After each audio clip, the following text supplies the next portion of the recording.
ভগবান কৃষ্ণ নির্দেশ দিলেন, অর্জুন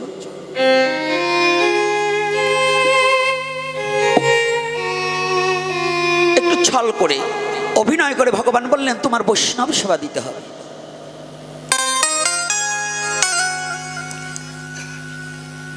ভগবানের দৃষ্টিটা কতটুকু আর আমার মতো পশুর দৃষ্টিটা কতটুকু, একটু এতটুকু একটু বিবেচনা করলেই আজকে ক্লিয়ার হয়ে যাব। আমরা মুখে যা বলি কাজে তা করি না, সাধুরাও করে না। অধিকাংশ সাধু এখন বর্তমান স্বার্থন্বেষী, স্বার্থবাজ। শতকরা 95 জন সাধু স্বার্থবাজ, আমার মতো ভণ্ড। এর কারণ কি জানেন? বড় ভয় হয়, আমি সাধু সেজেছি, আমার ধর্মকে আমার সমাজকে আমি কি দিলাম। শুধু বিশ্ব জগতে আমি খেয়ে গেলাম, আমি কিছু দিতে পারলাম না। কি দিয়েছি? শুধু হিংসা দিয়েছি, শুধু লাঞ্ছনা গঞ্জনা, মানুষকে বিদ্বেষ ছড়িয়েছি, কিন্তু একটু ভালোবাসা দিতে শিখলাম না। সনাতন ধর্মের নিয়ম এটা নয়। আমি দুঃখের সহিত অনেক জায়গায় আলোচনায় বলে থাকি, সাধুদের চেয়ে কলেজের ছাত্র অনেক ভালো। কেন বলি জানেন? দুঃখ এখানে 10টা কলেজের ছাত্র এক রুমের মধ্যে থাকে, কিন্তু 10 জন সাধু এক রুমে থাকতে পারে না।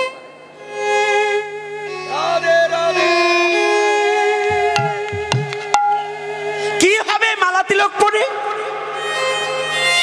কি হবে পিছনে শিখা রেখে? কি হবে গেরুয়া বসনে পরে? কি হবে শ্বেত বস্ত্র পরে? যদি তোমার শয়তানি বুদ্ধি আর হিংসাটাকে পরিত্যাগ না করতে পারো, যদি তুমি মানুষে মানুষে ভেদাভেদ পরিত্যাগ না করতে পারো, তোমাকে এমন সাধু হতে কে বলেছে? ছেড়ে দাও। যতদিন পর্যন্ত তুমি মানুষে মানুষে ভেদাভেদ না ভুলে যেতে পারবে, তুমি যতদিন পর্যন্ত বর্ণ হিংসাকে পরিত্যাগ না করতে পারবে, তোমার মতো বৈষ্ণবকে, তোমার মতো ব্রাহ্মণকে, তোমার মতো সাধুকে প্রণাম করার চেয়ে ওই নিরভিমানী একটা কুকুরকে প্রণাম করা অনেক ভালো।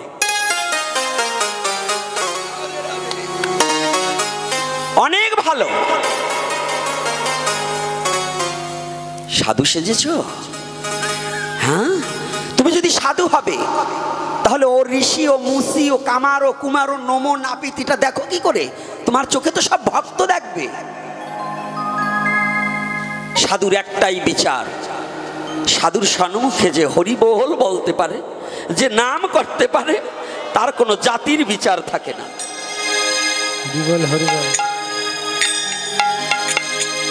তার কোনো জাতির বিচার থাকে না। প্রশ্ন ছোট, কিন্তু এর উত্তর দিতে গেলে আমার বৃহত্তম সময় লাগবে। এই জন্য যে কয়টা দিয়েছেন, এই আজকে যে কয়েক ঘন্টা লাগে আজকে দেব। যে কয়টা লিখে দিয়েছেন এই কয়টা আজকে কয় রাত যাবে, ইচ্ছা করলে 3 রাতও কাটাতে পারি যদি গৌর হরি কৃপা করে। ভাবছেন না? রাগ করেন না, আবার কষ্ট পাচ্ছেন নাকি মায়েরা? মেতর বাড়ি খাবেন না তাই না? এখানে কে কে আছেন যে ঋষি বাড়ি খাওয়া যাবে না, মেতর বাড়ি খাওয়া যাবে না? কে কে আছেন হাত তুলুন তো। পারলে আমার সামনে হাত তুলুন। অর্ধেকে খায় না। যেগুলো মেতর বাড়ি খায় না, ওগুলো তার মায়ের হাতে রান্না খাইতে পারবে না। ওর মা হচ্ছে বড় মেতর।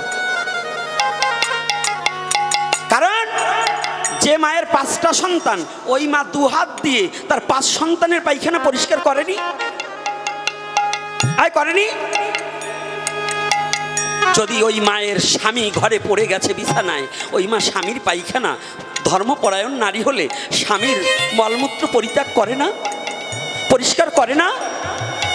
যে বাবা ঘরে পড়ে আছে, পুত্রবধূ যদি প্রকৃত জ্ঞানী হয়, শ্বশুরের মলমূত্র পরিষ্কার করে না? তাহলে ওই মায়ের হাতে রান্না তুমি খাও না? তো সমস্ত জাত গোষ্ঠী যে ল্যাট্রিনে পরিত্যাগ করলে মলমূত্র, একজন মেতরের ছেলে সে কত বড় পরিষ্কার। তোমার মতো ভদ্রলোককে দুর্গন্ধ থেকে মুক্ত দেওয়ার জন্য মাথায় করে ওই বিষটাকে দূরে নিয়ে ফেলে দিচ্ছে। পরিষ্কার তুমি না সে কে?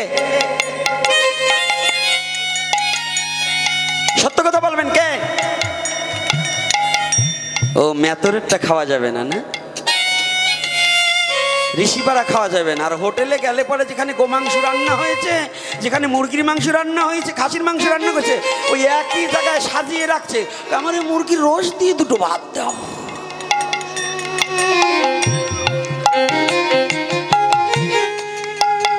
নির্বোধ জাতি। আসতে সারা নির্বোধ জাতি কত দূর। ও ঋষি বাড়ি খাওয়া যাবে না, যে সনাতন ধর্মে শাঁখা সিঁদুর আছে, গলায় তুলসীর মালা আছে, ওই মেথরের বাড়ি খাওয়া যাবে না। দুর্গাপূজা আসলে পরে হ্যাঁ বিসমিল্লাহ হোটেল। বদমাস, খাচ্ছিস কি বুঝিস? ওই মুরগির রোস্টের মতো ঝোল 4 চামচ কমিয়ে গেলে পরে ওই যে ওই হাম্বারতেও 2 চামচ ঢুকোই দেয়। না নাম বলা যাবে না, বুঝতে পারছেন? এই যেগুলো হোটেলে খাইয়ে বেড়ায়, কড়াই কয়টা? কয়টা? এই 3 প্রকারের মাংস রান্না করে 1 কড়াইতে না 3 কড়াইতে? রাঁধুনি কি 1 জন না 2 জন? ও আজকে পালায় পড়ছেন। ওই যে কয়টায় খায় মুখটু ঘুরিয়ে কয় আমরা যে খাই গুসাই জানলো কি করি? তোমাকে ভাবেই টের ভাই। আজকে না বললে ছাড়বো না, বলবো না, বলবো না। হ্যাঁ এই মায়েরা বলেন, বলবো?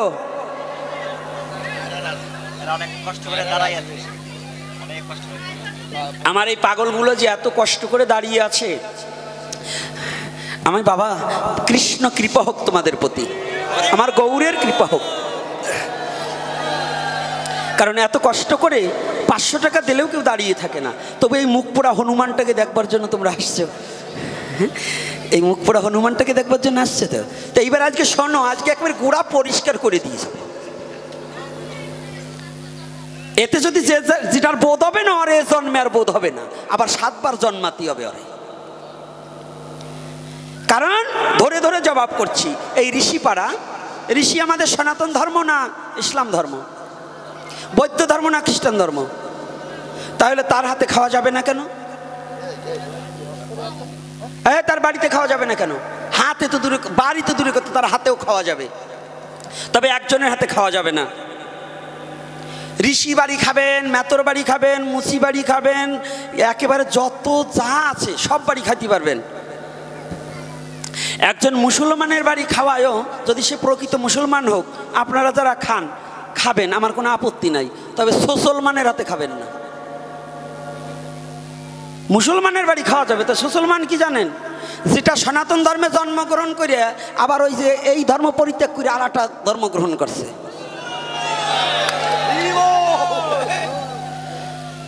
শুয়োরের মুখ দেখবেন, কুকুরের মুখ দেখবেন, কিন্তু সনাতন ধর্ম ত্যাগ করে যেটা অন্য ধর্ম গ্রহণ করছে তার মুখ দেখা যাবে না।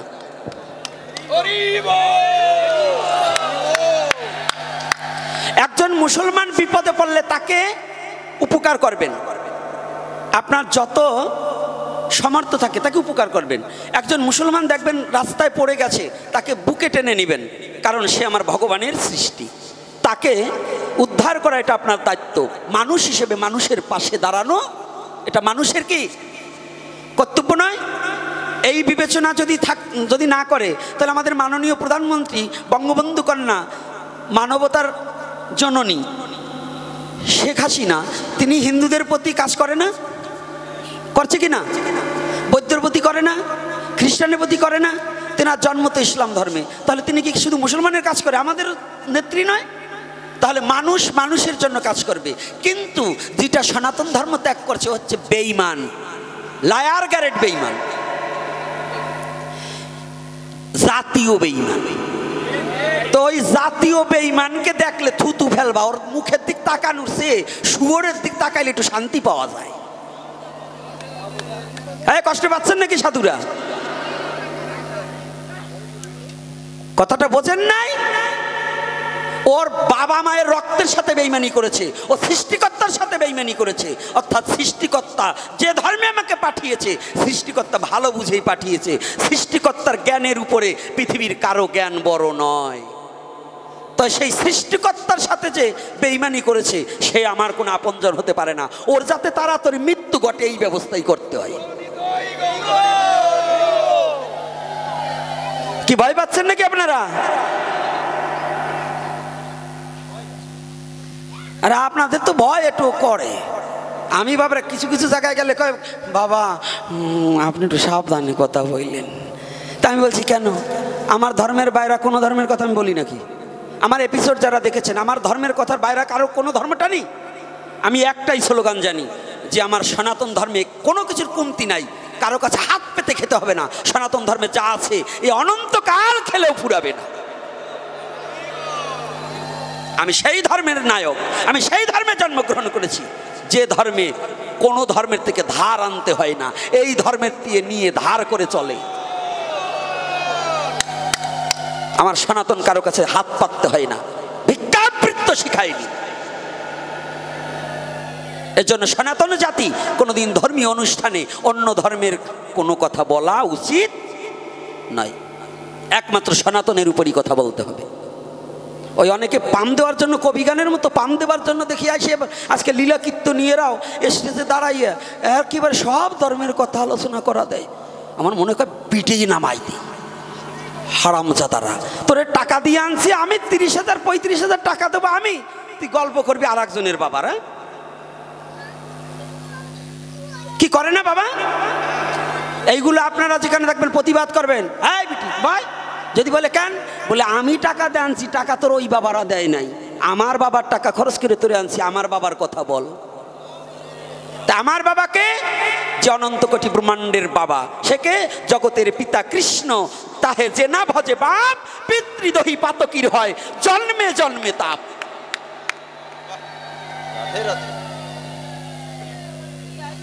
আমার আবার একটু চিল্লে চিল্লি বেশি হয়ে যায় না?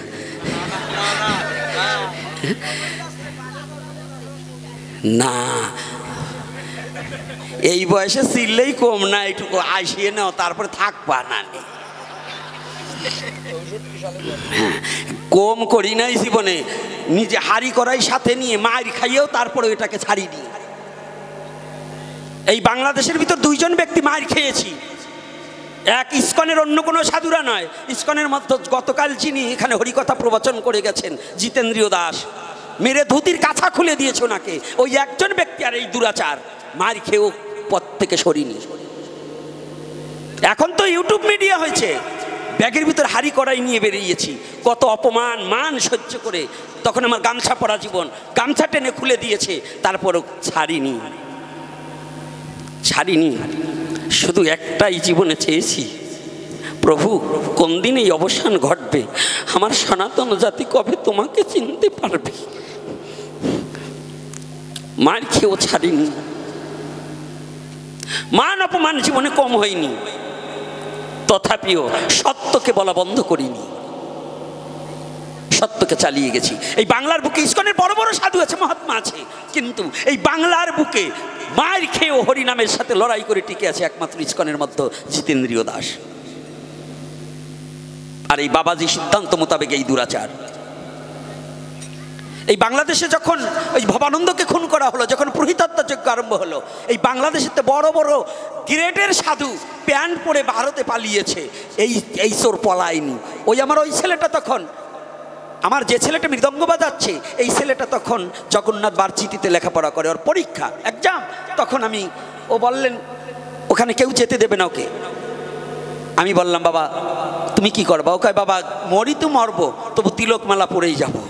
ও ধুতি পরেই মালা পরেই ও ভার্সিটিতে গিয়ে পরীক্ষা দিয়ে আসছে। আমার গৌর হরি ওকে রক্ষা করেছে, আমার গৌরকে রক্ষা করেছে, পালাইনি। এই বাংলাদেশের অনেক ব্রাহ্মণ প্যান্ট পরে পালিয়েছে, ধুতি খুলে, অনেক বৈষ্ণব সাধুরা পিছনের শিখা কেটে দিয়েছে। আমি থুতু জানাই ওদের মুখে, যারা একটু প্রাণের ভয়ে আমার স্বধর্মকে পরিত্যাগ করার জন্য প্রস্তুত। ওরা বিপদে পড়লে ওর বাবার নামও পাল্টাই বলতে পারে। ওরা যারা নিজের ধর্মকে ভালোবাসতে পারে না, সে কিসের মানুষ? সে কিসের মানুষ? তার কিসের ব্যক্তিত্ব আছে যে নিজের ধর্মকে ভালোবাসতে জানে না? মরে তো যাবই, তবু নিজের ধর্মকে ভালোবেসে মরব। সাধারণ এই বাংলার হিন্দু মুসলমান দেশকে ভালোবেসে যদি কত মুসলমান প্রাণ দিয়েছে, কত হিন্দু প্রাণ দিয়েছে ৭১ সংগ্রামে, দিয়েছে না?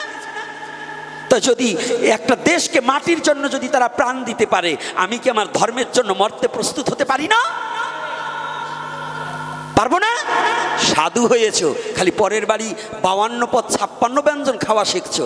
হ্যাঁ, শালা বদমাশগুলো দল বেঁধে খালি মারামারি আর হিংসা বিদ্বেষ ছড়িয়ে জগৎটাকে নষ্ট করছে।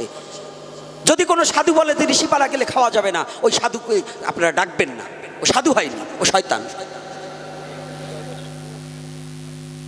আর যেগুলো গাইরেস্ত ভক্ত বোঝেন না, ওরাও আবার মাত বাড়ি করে। গাইরেস্তে আছে না, ওরা আবার কিছু কয়দিন 13 দিন ধরে নিরামিষ খাওয়া শিখছে, 14 দিন ধরে 2খান গ্রন্থ পড়া দেছে। ওরা কয় অমুকের বাড়ি খাওয়া যাবে না। তোমার মাইয়ে কি করে, তোমার ছেলে কি করে তা কি জানো? তুমি যে এখানে ফিট বাবু সাচ্ছ, তোমার মেয়ে যে অকাম করে বেড়াচ্ছে, ওই মেয়ের হাতে জল খাও কি করে? ওর সে ওই ঋষি ছেলেটা ভালো যদি হরিনাম করে। কিন্তু সাবধান, হরিনাম না করলে হবে না। এই যে আবার যে এই দাসপাড়ায় আসছি, এই দাসপাড়ায় আসছি, এবার আপনাকে ফুলের চিবিতে ভাববেন না যে আমাকে পান দিচ্ছে। পান দিচ্ছি না, হরিনাম করো, তোমাকে নিয়ে খাবো। হরিনাম করবা না, ও বাদ। কি কষ্ট পাচ্ছে নাকি? ব্রাহ্মণের ছেলেও যদি হরিনাম না করে, ওটা 52 না, ওটা 12 মন। বোঝেন না? ওইটা হইলো খালি ওই 4 আঙ্গুল কপাল দিয়ে বইরে খানিক খোল। আমার ভাষাগুলো বোঝেন তো? 4 আঙ্গুল কপাল দিয়ে বইরে খানিক খোল, বোঝেন না? এই সাধুরে কিছু আছে। হ্যাঁ, একটু গল্প, রসের গল্প না করে যাবো না, তারপরে আবার এই জায়গায় আসবো। এই এক জায়গায় নিমন্ত্রণ হয়েছে বৈষ্ণব ব্রাহ্মণদের। তো নিমন্ত্রণ হলি পরে 3 তলা বাড়ি, জমিদারের কয়তলা বাড়ি? তো এক ব্রাহ্মণ একেবারে পিছনে পড়ে গেছে, সবাই যাই উঠে গেছে, তো ওই ব্রাহ্মণ দৌড়িয়ে আইছে। এই পিছনে কারা? কমিটির লোক, ওই পিছনে কটাটা তাড়ান।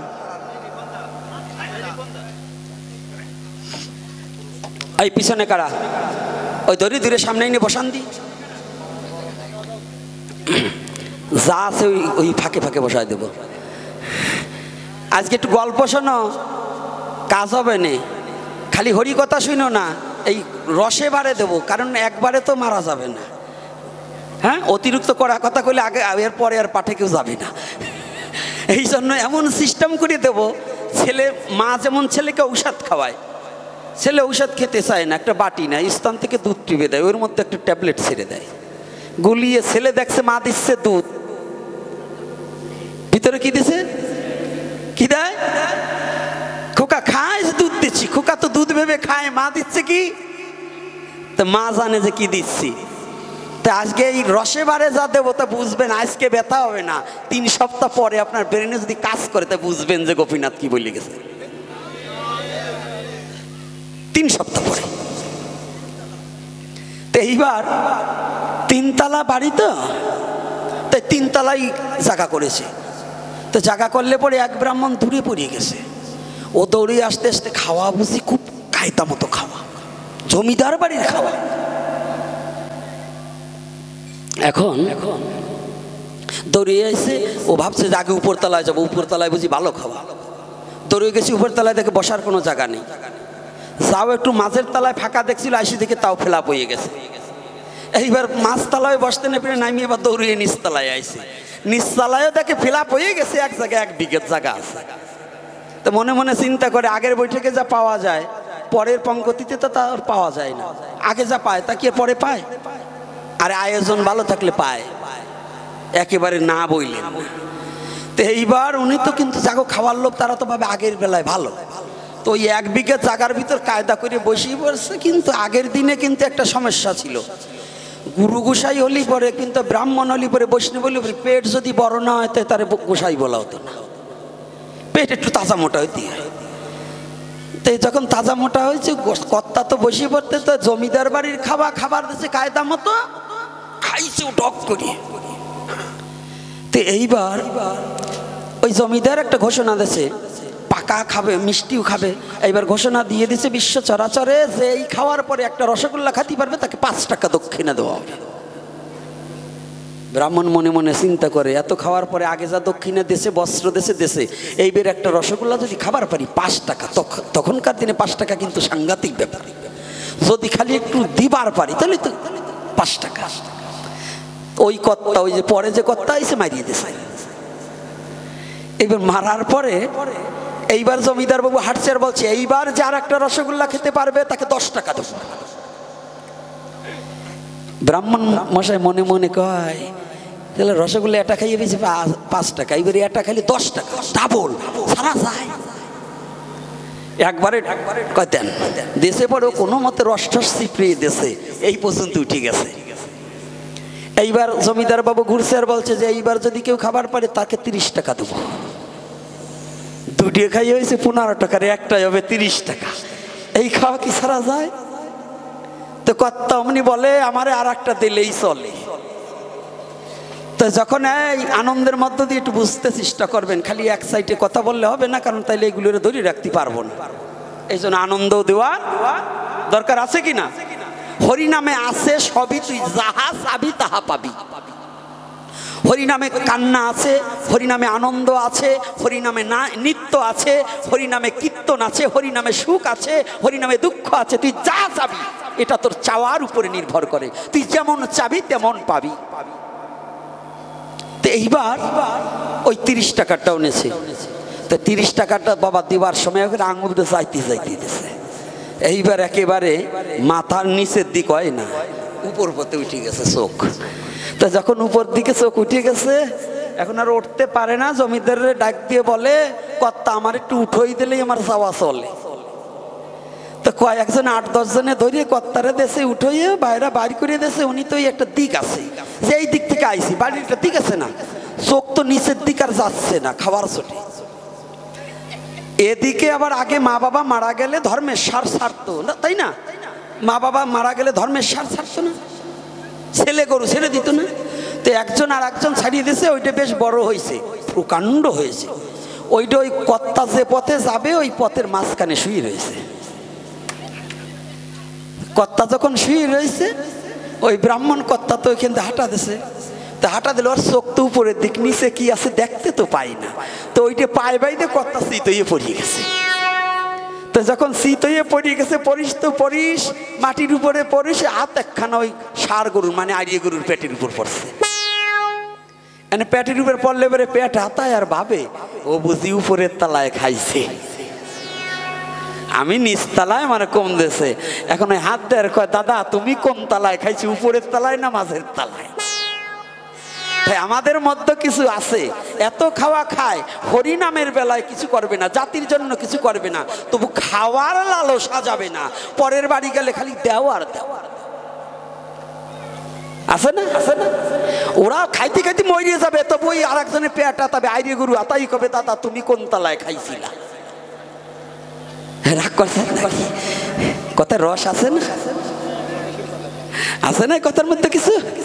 তাই আমাদের সমাজে যেগুলো এই হিংসা নিন্দা পরিত্যাগ না করিয়ে শুধু ভোগ দিয়ে বেড়ায় আর নিজে জম্বের খাওয়া খায়, ওদের খাওয়া আর ওই যে ওই কর্তার খাওয়া একই হয়, এক হয় না?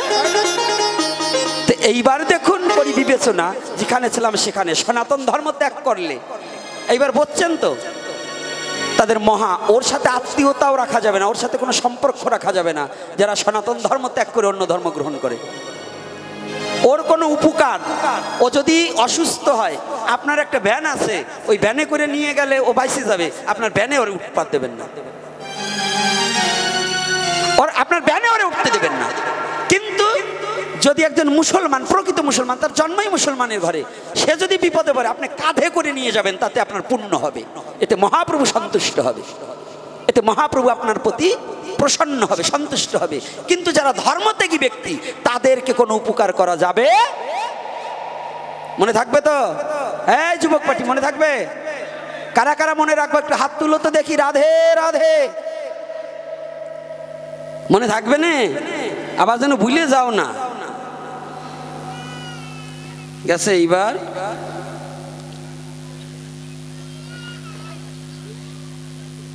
এই যে ঋষিপাড়ায় যারা প্রসাদ পায় না, এইবার একটু শুনুন, এই ঋষিপাড়ার ঘটনা একটু বলে দেই। আপনার মতো ওই হনুমানে প্রসাদ না পাইলি ভগবানের কিছু আসে যায় না, আর ঋষিকেও কিছু আসবে যাবে না। আপনার আরো ক্ষতি হলো। কি ক্ষতি হলো? যে আপনার জাতিহিংসা রয়ে গেল। যার জাতিহিংসা থাকে সে কোনোদিন আমার গৌরের চরণ পাবে না। জাতিহিংসা থাকাকালীন কোনোদিন আমার গৌরের চরণ সে পাবে না। যদি পেত তাহলে অর্জুনকে ভগবান কৃষ্ণই শিক্ষা দিত না। অর্জুনকে ডাক দিয়ে আমার ভগবান কৃষ্ণ দয়াময় তখন অর্জুনকে ডাক দিয়ে কিছু গুপ্ত কথা কয়, বললেন অর্জুন এই জ্ঞাতি বধ করেছে, এত এত অপরাধ হয়েছে, এর জন্য একটু তোমার কি করতে হবে? অর্জুন বললে কি করবে? ভগবান একটু সুযোগ পেল, তাহলে তোমার একটা কাজ করতে হবে। বলছে কি? বলছে একটু বৈষ্ণব সেবা দেবে। ভগবান মনে মনে চিন্তা করে তোমার মনে যে অহংকার আছে, এই অহংকার এবং তোমাকে যতদিন পর্যন্ত বৈষ্ণবের কৃপা না হবে ততদিন পর্যন্ত তুমি সঠিক হতে পারবে না। আমার ভগবান ডাক দিয়ে বললেন অর্জুন হে, তোমার বৈষ্ণব সেবা দিতে হবে। অর্জুন বললেন কৃষ্ণ আমি বৈষ্ণব সেবা দেবো? বৈষ্ণব তো কাকে, কোথায়? বলছে আছে ওই বিদর্ভ নগরে তুমি চলে যাও, বিদর্ভ নগরে তুমি চলে যাও। ওই বিদর্ভ নগরে রুহিদাস নামে এক মুচির ছেলে আছে। বৈষ্ণব নির্ধারণ করলেন কে? কে করেছে? কেন একজন ব্রাহ্মণের ছেলে দেখিয়ে দিতে পারতো না? পারতো না? আমা পারতো না?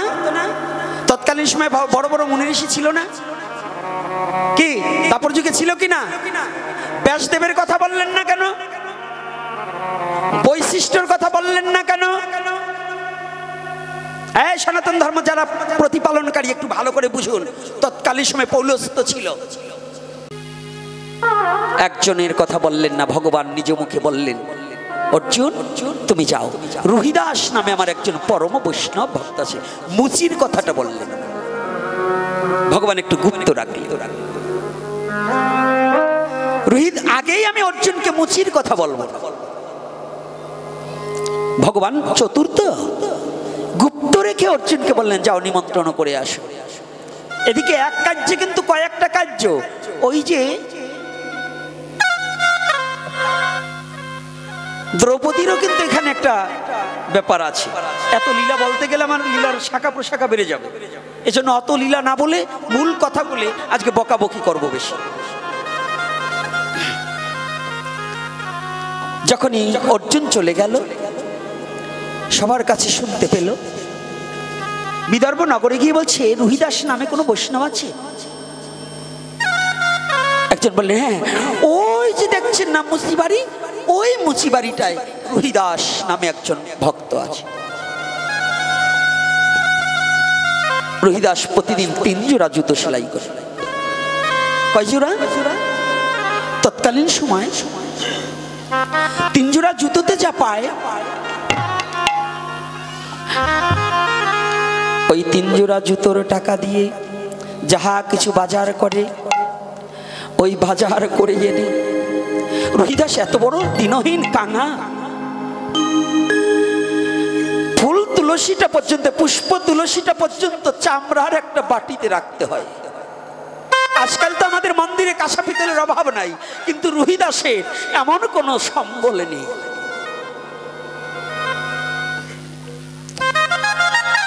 আজকাল আমাদের 4-5টা আসমন পাত্র লাগে,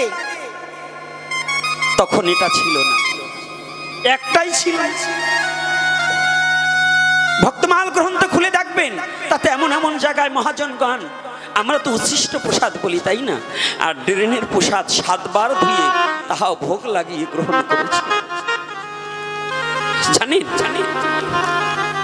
মহাজনের কথা বলতে গেলে বুকটা না শুকিয়ে যায়, ভেঙে পড়ে। সরগোস্বামীর মধ্যে সনাতন গোস্বামী, আমাদের যে বিলাসবহুল জীবন, এই আমাদের সাধুদের মধ্যে সরগোস্বামীকে আমরা মানি না।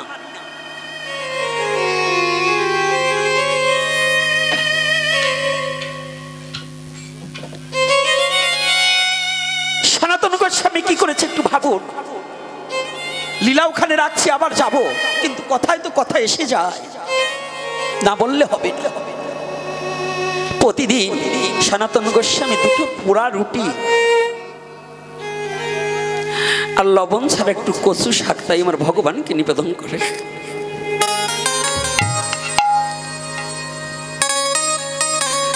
দুখানা কাষ্ঠ কুড়িয়ে এনে একটু কাষ্ঠতে আগুন ধরিয়ে দুখানা হাতে থাবড়িয়ে রুটিখানা ওই আগুনের উপর ছেঁকে দিয়ে গোবিন্দকে বলে, গোবিন্দ তুমি কৃপা করে, আমার তো তোমাকে দিবার মতো কিছু নেই, কৃপা করে তুমি একটিবার গ্রহণ করো দয়া।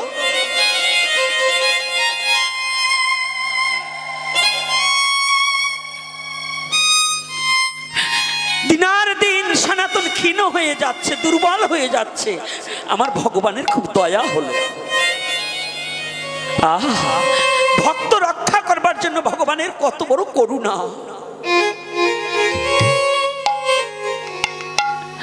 লবণ ছাড়া কচু শাক সিদ্ধ করে দিচ্ছে তো।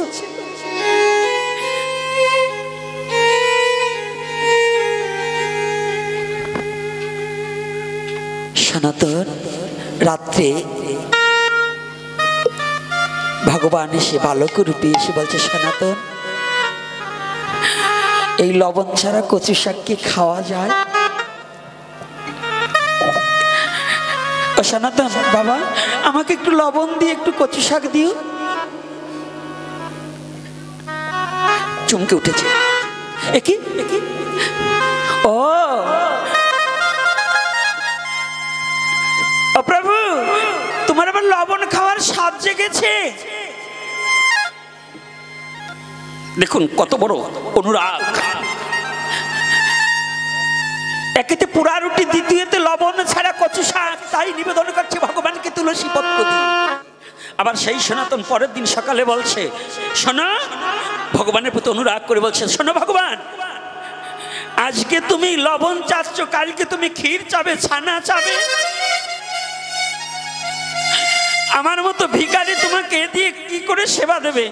আমি তোমার সেবা দিতে পারবো না, তুমি রাজবাড়ি চলে যাও, আমি তোমাকে চাই না।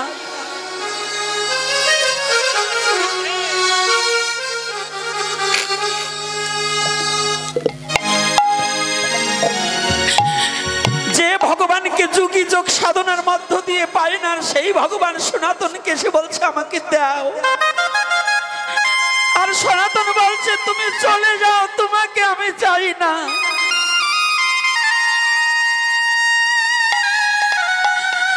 ভগবান বললেন, সনাতন একবার যদি কেউ আমাকে ভালোবাসার মতো ভালোবাসতে পারে, এ বিশ্ব জগতে যদি কোনো ভক্ত জীবনে একবার আমাকে ভালোবাসতে পারে, আমাকে আপন করে নিতে পারে,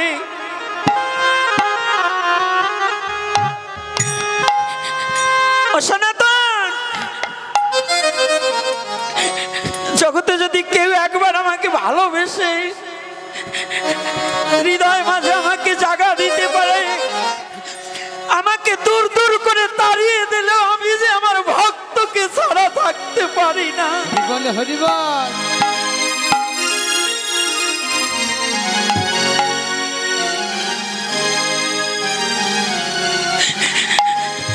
আমার ভক্ত যদি আমাকে দূর দূর করে তাড়িয়ে দেয়, তারপর আমার ভক্তকে ছাড়া আমি কোনোদিন থাকতে পারি না।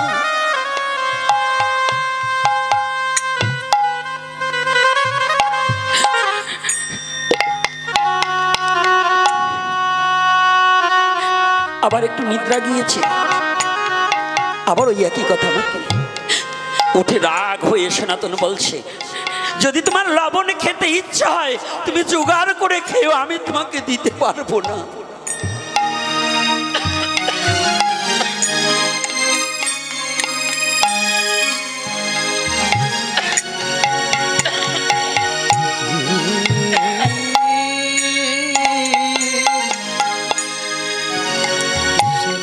তুমি জোগাড় করে খেয়ে, আমি তোমাকে দিতে পারবো না। বলুন তো, যে ভগবানকে যুগী পায় না, যোগ সাধনে ব্রহ্মা পায় না ব্রহ্মজ্ঞানী, সেই ভগবানকে দূর দূর করে তাড়িয়ে দেওয়ার মতো যোগ্যতা কার আছে গো? আছে।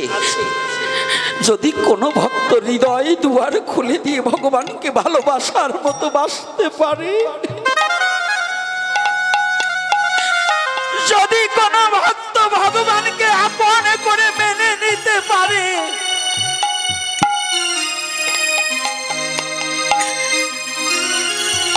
ভক্ত ভগবানকে না চাইলেও বলে আমি তোকে ছাড়বো না,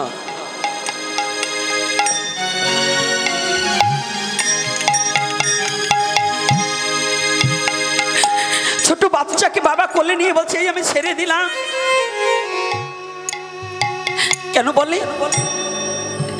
দেখি আমার পুত্র যদি আমার গলাটাকে জড়িয়ে ধরে। ভক্ত ভগবানকে বলছে তুমি চলে যাও, আর ওই ভক্তর ভালোবাসায় ভগবান পুত্রর ন্যায় ভক্তের গলাখানা জড়িয়ে ধরে, আমি তোকে ছেড়ে যাব না। দেখা গেল ঠিকই লবণের জাহাজ এসে ঠেকে গেল। লবণের মালিককে স্বপ্নাবেশে দেখালেন, সংক্ষিপ্ত করে দিলাম, যে যদি সনাতন নামে একজন ভক্ত আছে, সে যদি তোর নৌকায় উঠে চলে যাবে, ওই যে সনাতন টিলাটা করে দিয়েছে না, ওটা কিন্তু ওই সেই মহাজন যতকাল জীবিত ছিল ওই লবণ সব দিয়ে দিল। যে একজন সাধুর কত বড় ক্ষমতা। তাহলে একটু আমাদের বিবেচনা করা উচিত। আমাদের মহাজনগণ ভোগ বিলাসকে পরিত্যাগ করলেন, আর আমরা সুখে থাকবো, সুখে খাবো, হিংসা নিন্দা অহংকার করছি। আমরা সাধু হয়েছি, আমরা বৈষ্ণব হয়েছি, আমরা ব্রাহ্মণ হয়েছি। যদি এই জাতি হিংসা এই সমস্ত থাকে, তাহলে কি আমরা কোনোদিন ভক্ত হতে পারবো? পারবো বাবা?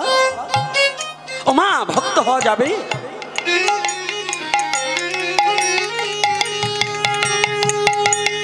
হওয়া যাবে না। আমার ভগবান কৃষ্ণ বলছে অর্জুন চলে যাও বিদর্ভ নগরে। গিয়েছে, অর্জুন দেখতে পায়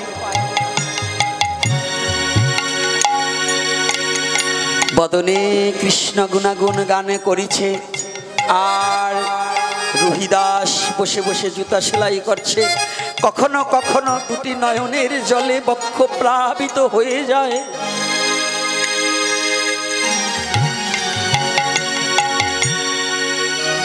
অর্জুন দূরে দাঁড়িয়ে দেখছে, ভাবছে ভিতরে ঢুকবো, এই চামড়ার কি গন্ধ, আমি ক্ষত্রিয় ওরে ছেলে, আমি ওখানে যাওয়া কি আমার চলে?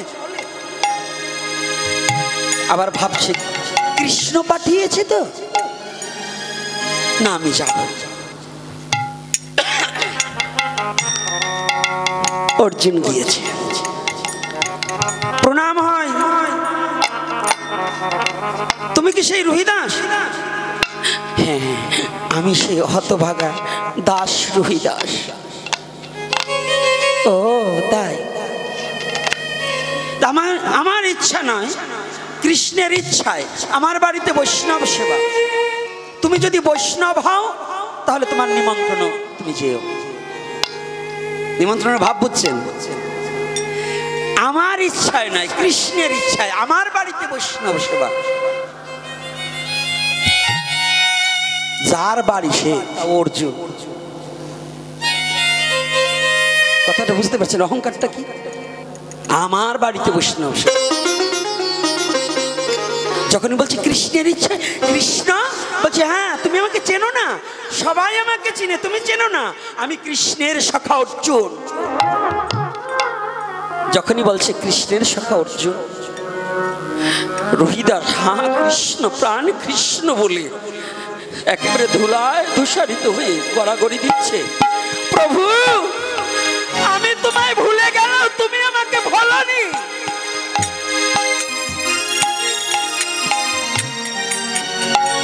প্রভু তুমি আমাকে ভোলনি, আমার কথা মনে আছে দয়া? জগতে তো কোনোদিন আমি তোমায় ডাকার মতো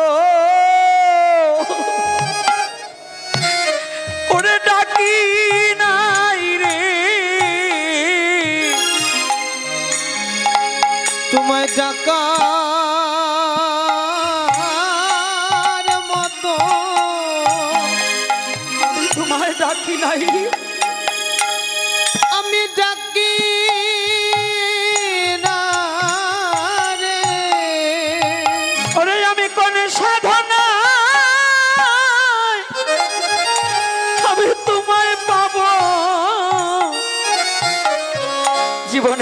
তোমায় ডাকার মতো ডাকি নাই রে। আমি কোন সাধনা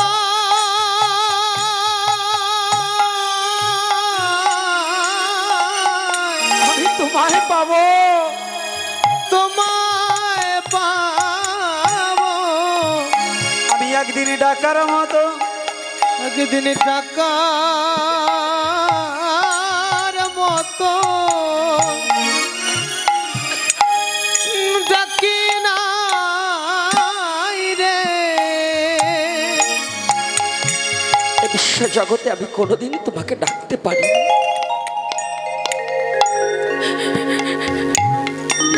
ও গড়াগড়ি কাঁদছে।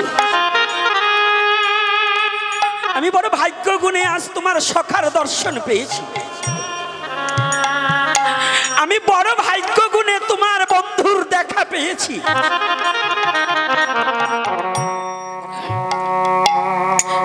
উঠেছে, একটা প্রণাম করেছে অর্জুনকে। অর্জুন দূরে চলে গেছে, একটু আগে জুতো সেলাই করছে তো মুচির ছেলে অর্জুন একটু দূরে গেছে।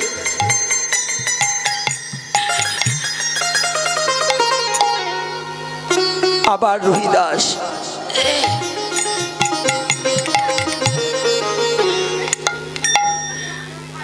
রুহিদাস আবার গিয়ে প্রণাম করছে অর্জুনকে। প্রণাম করে বলছে, অর্জুন আগের প্রণামটা দিয়েছি তোমার চরণে, আবার একটা প্রণাম দিলাম, তুমি আমার কথা নিও, আমার এই প্রণামখানা নিয়ে আমার গোবিন্দের চরণে পৌঁছাইয়া দিও। গোবিন্দ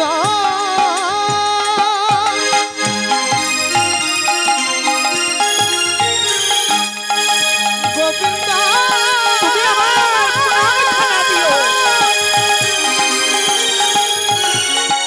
গোবিন্দ গোবিন্দ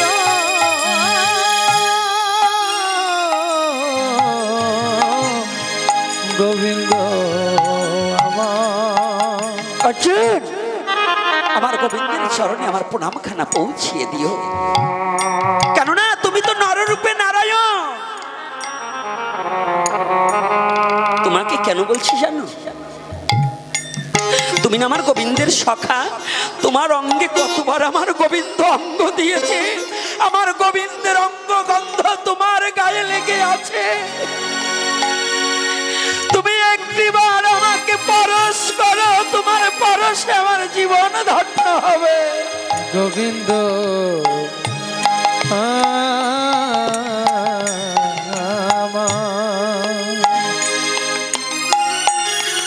আমার জীবন ধন্য হবে, তুমি একটিবার আমাকে পরশ করো। ভাবতে চাচ্ছে না, জানি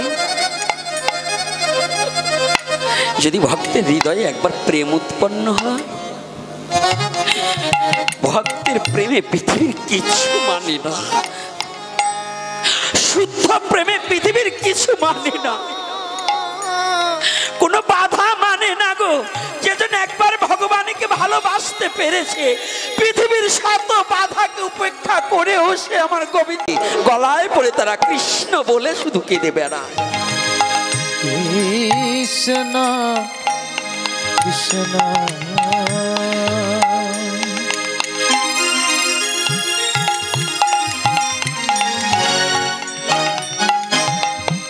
কলঙ্কটাকে অলঙ্কার করে কৃষ্ণ ভক্ত পৃথিবীর কলঙ্ককে কোনো ভয়কে ভয় পায়। তারা একটাই জানে যে পৃথিবীতে কৃষ্ণ নাম ছাড়া আমার আর কোনো কিছু নেই, কৃষ্ণ বিনে জগতে আমার আর কিছু নেই। রুহিদাস অর্জুনের দুখানা চরণ বক্ষে জড়িয়ে ধরেছে। রুহিদাস মনে করছে নিজেকে আমি অতীব ছোট, কিন্তু ভগবান পাঠিয়েছে যে আমার অর্জুনকে পবিত্র করার জন্য। যখনই রুহিদাস অর্জুনকে পরশ করেছে, ওই পরশের যখন সরস হয়ে গেছে, অর্জুনের কিছুটা ভক্তির উদয় হয়েছে। এইবার ভাবছে তো আমি একটু বসি, কি বলতেছে একটু শুনি। একটা চামড়ার আসন দিয়েছি, বসেছি। বলছে অর্জুন, আমি নিমন্ত্রণ গ্রহণ করতে পারি, আমার যে একটা নিয়ম আছে। বলছে কি? বলছে আমার বাড়ি যদি কেউ আতিথ্য গ্রহণ না করে, আমি তার বাড়ির আতিথ্য গ্রহণ করি। কায়দাটা দেখেছেন?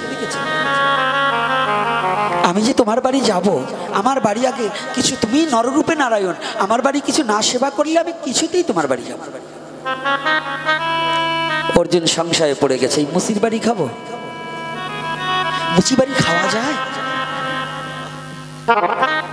আর ওই দিন প্রাতকালীন স্নানও অর্জুনের করতে মনে নেই। তাহলে যখন প্রাতকালীন স্নান করেনি, তাহলে দুপুরে করবে? অস্নান্ত তো অন্ন গ্রহণ করা সনাতন ধর্মে বৈধ নয়। যারা রাক্ষস তারা স্নানবিহীনই খায়। এই যে যুব সমাজ, অস্নান্ত কিন্তু অন্ন গ্রহণ করা রাক্ষসের খাবার খাওয়া।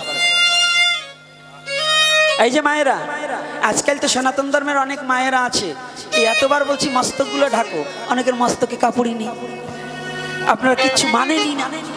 কাপড় ছোট। হ্যাঁ, কাপড় বোধহয় এক দু হাত ছোট না?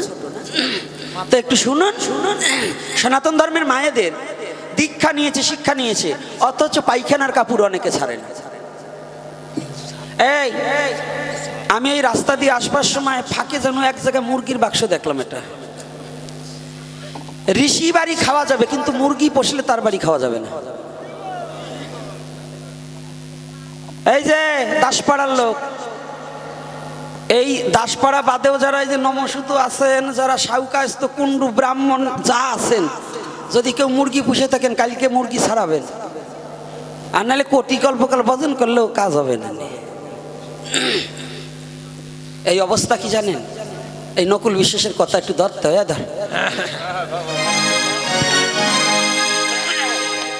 বলবো বলবো কি?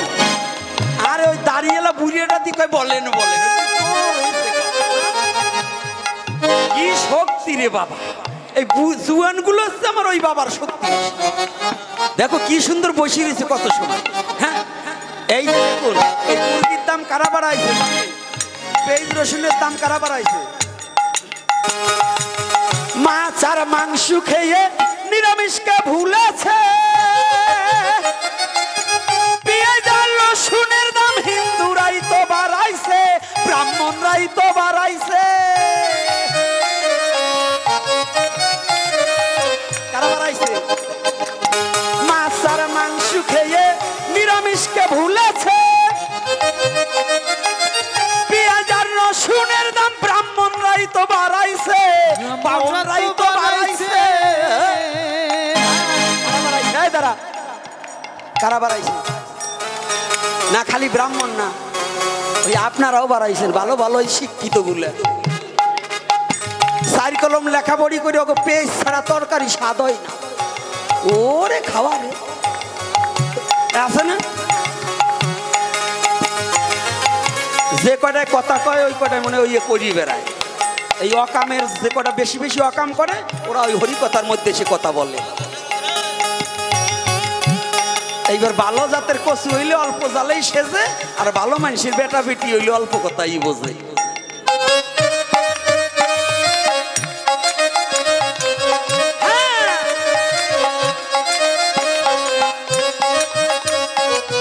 আজকে হবে হবে তো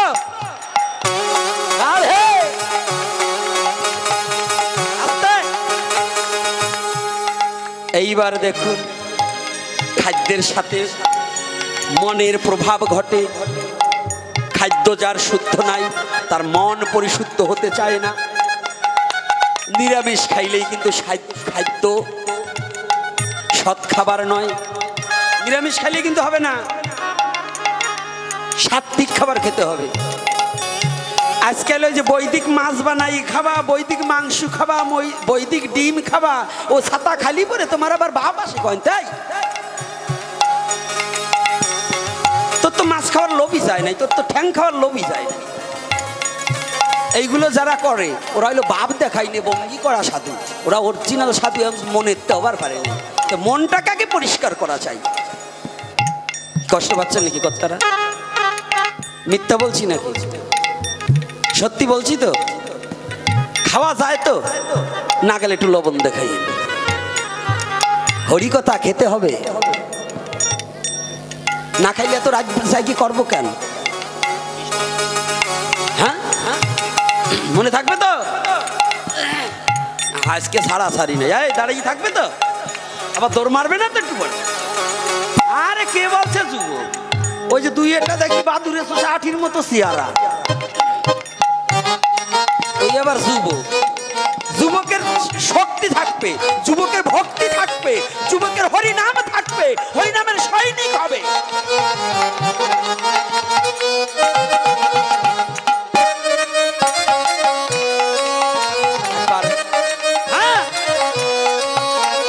প্রাণ গৌর, প্রাণ গৌর। ছোট দেবানে ওরা চাইতেছে আমারও কাজ আছে। আজকে বুড়ো বুড়ো সব কটার ওই ঠ্যাং ভাঙাটা রোজকে নাচাবো। ভাবতিছে কি না নাচতে যাবে? আজকে না নাচাইয়ে ছাড়বো না। নাম অনন্ত লীলা, ওর লীলা কত দূর আছে আজকে খসাই ছাড়বো না।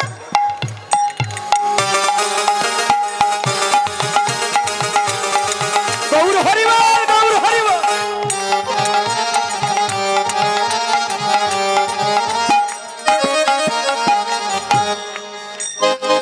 অর্জুনে যখন চিন্তা করছে এই যে অস্নান্ত রান্না করা যাবে নাকি? কারা কারা অস্নান্ত রান্না করেন তারা একটু হাত তুলেন তো। কেউ করে না, কায়দা আছে না কথার মধ্যে? দুইজন উঠে হয়েছে, আমি দেখছি।